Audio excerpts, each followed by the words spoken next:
Hi అండి, welcome back to my channel SN passion. Please subscribe my channel. ఈరోజు మన tea time snack recipe ఖారీలు. అదే అండి, మహారాష్ట్రలో వీటిని ఖారీలు, నమ్కీన్స్ అని అంటారు. వీటిని మనము ఇంట్లోనే చాలా సింపుల్గా, క్రిస్పీగా ఎలా రెడీ చేయాలో ప్రాసెస్ని చూసేద్దాం రండి. వీటిని మనము మైదా పిండి లేదా గోధుమ పిండితో కూడా తయారు చేసుకోవచ్చు. మార్కెట్లో దొరికిన విధంగా ఉండాలి అంటే కనుక మైదాతో ట్రై చేయండి. నేను 3 కప్పుల మైదా పిండిలో కొద్దిగా సాల్ట్ తీసుకుంటున్నా. 1/2 టీ స్పూన్ సాల్ట్, ఒక పెద్ద టేబుల్ స్పూను నువ్వులు, కొద్దిగా చిటికెడు వంట సోడా. వీటన్నింటినీ నార్మల్గా స్పూన్తో ఒక్కసారి మిక్స్ చేసుకోవాలి. వీటిని బటర్ కారీ అని కూడా అంటారండి, అందుకే నేను బటర్ని యూస్ చేస్తున్నా. లేదు అంటే నెయ్యి, అంతగా మనకు నెయ్యి కూడా అవైలబుల్ లేదు అంటే ఆయిల్తో కూడా వీటిని చేసుకోవచ్చు.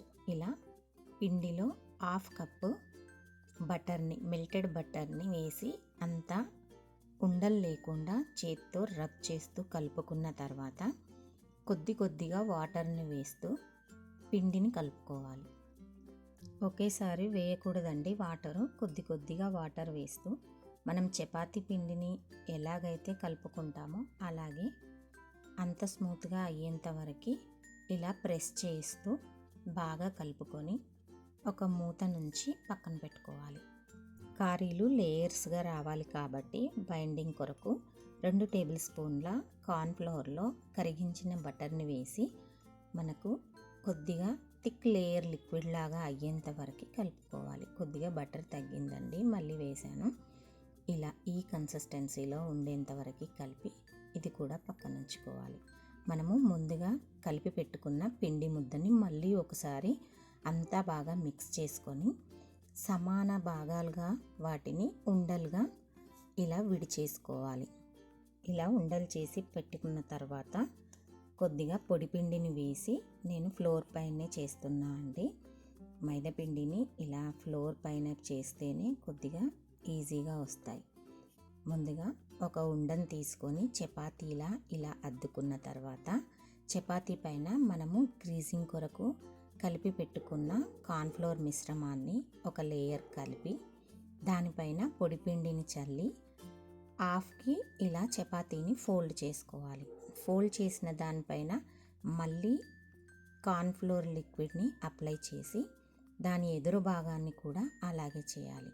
మనము ఎదురెదురు భాగాలని ఇలా ఫోల్డ్ చేస్తూ కార్న్ఫ్లోర్ అప్లై చేస్తూ దానిపైన పొడిపిండిని వేస్తూ ఇలా ఫోల్డింగ్స్ చేసుకోవాలి.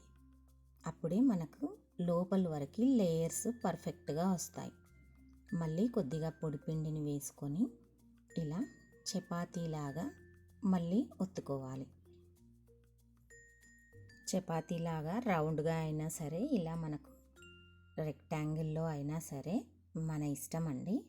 ఎలాగైనా ఏ షేప్లో అయినా చేసుకొని మళ్ళీ మనము సేమ్ ఫస్ట్ ప్రాసెస్లో లాగానే బటర్ని అప్లై చేసిన కార్న్ఫ్లోర్ని పెట్టి దానిపైన పొడిపిండిని చల్లి ఇలా ఇంకొకసారి ఒత్తుకున్న తర్వాత నైఫ్తో కట్ చేసుకోవాలి. నేను ఫస్ట్ చిన్న కారీలుగా కట్ చేస్తున్నా అండి. మార్కెట్లో దొరికే సైజు కొద్దిగా పెద్దగా ఉంటుంది. నేను ఇప్పుడు అది కూడా చేసి చూపిస్తాను. ఇంకొక చపాతీ ముద్దను తీసుకొని చపాతీలాగా చేసుకున్న తర్వాత మనము కార్న్ఫ్లోర్తో చేసిన క్రీమ్ని ఇలా అప్లై చేస్తూ ఎదురెదురు భాగాలని ఫోల్డ్ చేస్తూ ఇలాగే సేమ్ ఫస్ట్ ప్రాసెస్ లాగానే మళ్ళీ మనము చపాతీలాగా రెక్టాంగిల్లో ఒత్తుకోవాలి. ఇలా ఒత్తుకున్న తర్వాత మళ్ళీ రెండోసారి కూడా ఫోల్డింగ్స్ చేసి మళ్ళీ ఇలా చపాతీలాగా పొడుగ్గా చేసుకోవాలండి రెక్టాంగిల్లో. అప్పుడు ఇలా మధ్యలోకి కట్ చేసి కొద్దిగా పెద్ద సైజులో, మనకు మార్కెట్లో ఈ సైజులోనే దొరుకుతాయి. మీడియం ఫ్లేమ్ మంటలో ఆయిల్ని హీట్ ఎక్కించుకొని ఈ ప్రాసెస్ అంతా ఆయిల్ని మీడియం ఫ్లేమ్లో పెట్టే ఫ్రై చేసుకోవాలి. ఇలా మనం కట్ చేసుకున్న వాటన్నింటినీ ఒక్కోటిగా వేసి వెనక్కి టర్న్ చేస్తూ మీడియం ఫ్లేమ్లో మంటను ఉంచి వీటన్నింటినీ ఫ్రై చేసుకోవాలి. లేదంటే మనకు లోపల అంతా పిండిగా పచ్చిగా ఉంటుంది. అంతే అండి. మంటని మాత్రం మీడియం ఫ్లేమ్లో పెట్టుకోవడం మర్చిపోవద్దు. ఇలా ఈ కలర్లోకి వచ్చాక ఆయిల్ నుంచి తీసి సర్వ్ చేసుకోవడమే. ట్రస్ట్ మీ అండి, చాలా బాగుంటాయి. అచ్చం మనం మార్కెట్లో కొన్న విధంగానే లోపల లేయర్స్గా బయట క్రిస్పీగా చాలా బాగుంటాయి. నేను పెద్దవి చిన్నవి రెండు చేశానండి. ఇలా మనము ఇంట్లోనే కారీలని ఈజీగా ప్రిపేర్ చేసుకోవచ్చు.